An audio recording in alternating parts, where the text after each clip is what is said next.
नमस्कार, daily post Punjab Haryana Himachal देख रहे हैं आप। मैं हूं गौतम ठाकुर। इंडिया पोस्ट में आप सभी का स्वागत है।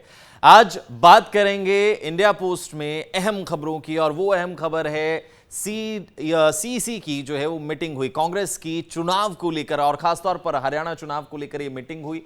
और इस मीटिंग में जो है वो चर्चा हुई बाकी बचे हुए 41 नामों की, जिनमें से 32 नामों पर कहा जा रहा है मोहर लग गई है। अंतिम मोहर 32 नामों पर लगी है। कल भी बैठक हुई, लगातार कई घंटे बातचीत चली। खास बात यह है कि विनेश फोगाट और बजरंग पुनिया के नाम पर अभी चर्चा नहीं हुई है। लगातार उस पर भी कयास जो है वो लगे हुए थे कि क्या उन पर चर्चा हो सकती है। पहले दिन में जो है वो लगभग 49 सीटों पर चर्चा हुई थी, बातचीत हुई थी, और उनमें से 32 सीटें फाइनल हुई थी, उन पर अंतिम मोहर लगी थी, और 22 जो है वो सिटिंग एमएलए को टिकट दिया गया था, या ये कहें कि उनके नाम अभी फाइनलाइज हो चुके हैं, बट लिस्ट अभी आना बाकी है। परसों तक का वक्त है कि परसों तक जो है वो चीजें फाइनलाइज हो सकती हैं। स्थिति में जो है वो पारदर्शिता आ सकती है, तस्वीर पूरी साफ हो सकती है। कौन जो है वो चुनावी मैदान में उतर रहा है, कौन विधायक है जिसे एक बार फिर मौका मिल रहा है, और कौन वो नए चेहरे हैं जिन्हें एक बार फिर जो है वो कांग्रेस के भरोसे के साथ मैदान में उतरने का मौका मिलेगा। अब देखना यही होगा क्या होता है, कैसे होता है, क्या कुछ खास और बेहतर होता है, क्योंकि ना सिर्फ कांग्रेस बल्कि भारतीय जनता पार्टी द्वारा भी बैठकों के दौर किए जा रहे हैं, और इन्हीं बैठकों में से निकलेंगे वो धुरंधर जिन पर पार्टी भरोसा करेगी और पार्टी को लगेगा कि हाँ भैया ये जिताऊ हैं, इनसे हमारी जीत पक्की है, क्योंकि दोनों ही पार्टियां कोई भी कसर नहीं छोड़ना चाहती हैं। और खासतौर पर आम आदमी पार्टी भी जीत के इरादे से, एक छाप छोड़ने के इरादे से आगे बढ़ रही है।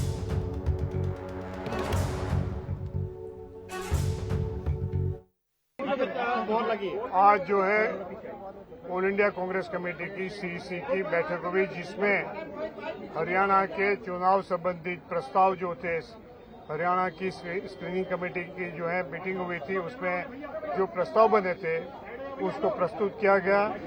Out of 90 seats yesterday 49 seats way discussed, और आज जो है 41 रिमेनिंग सीट्स, उसके लिए जो भी कंक्लूजन्स था स्क्रीनिंग कमेटी का, उसको अप्रूवल के लिए हमारी सीईसी के सामने प्रस्तुत किया गया। आज जो पहले जैसे मैंने बताया था 32 सीट्स 34 सीट्स फाइनल हुई थी।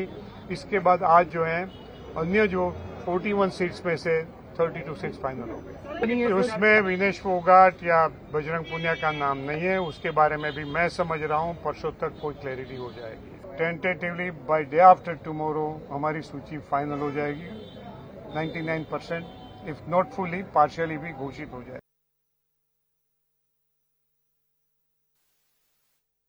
ज्यादा जानकारी के लिए हमारे साथ हमारे संवाददाता कमल कांसल जुड़ गए हैं। कमल, क्या कुछ जो है वो स्थिति अभी की है? चर्चाएं हो चुकी हैं, फाइनलाइज हो चुके हैं। परसों तक क्या सिर्फ बजरंग पुनिया और विनेश फोगाट के नाम पर स्पष्टीकरण आएगा, या फिर लिस्ट जो है वो परसों तक इंतजार करना होगा लिस्ट का?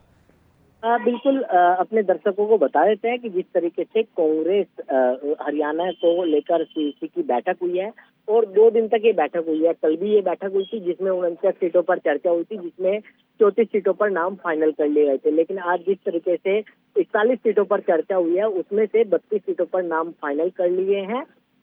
अब अगर बात करें 90 सीटों में से 66 सीटों पर जो है नाम फाइनल हो चुके हैं, और जिस तरीके से 24 सीटें बची हैं, इसको लेकर अब रिव्यू इस सीटों पर किया जाएगा। साथ ही साथ आम आदमी पार्टी से गठबंधन की जो बातें चल रही हैं, हो सकता है कि कुछ सीटें जो है उनको भी दी जाएं। तो ऐसे में अभी इंतजार जो है लिस्ट का करना पड़ सकता है, क्योंकि जिस तरीके से कांग्रेस और आम आदमी पार्टी के बीच गठबंधन की खबरें चल रही हैं, तो ऐसे में आम आदमी पार्टी कितनी सीटों पर चुनाव लड़ती है और किस तरीके से आगे की क्या कार्रवाई रहती है, क्योंकि एसपी समाजवादी पार्टी भी लगातार जो है वो कांग्रेस हाईकमान के संपर्क में है, और हो सकता है कि एक सीट जो है समाजवादी पार्टी को भी कांग्रेस जो है वो दे सकती है। तो ऐसे में अभी जिस तरीके से 24 सीटें बची हुई हैं, हो सकता है कि इस पर कल को दोबारा से रिव्यू जो है वो किया जाएगा, और साथ ही साथ आम आदमी पार्टी के साथ भी गठबंधन की बातें जो है वो चल रही है। बहुत बहुत शुक्रिया कमल, तमाम जानकारी के लिए हमारे साथ जुड़ने के लिए। तो अभी जो है वो इंतजार करना होगा, और चुनाव की तारीख जो है वो लगातार धीरे धीरे करीब आ रही है। तो देखना ये होगा कि कौन से धुरंधरों पर ये पार्टियां भरोसा कर पाती हैं।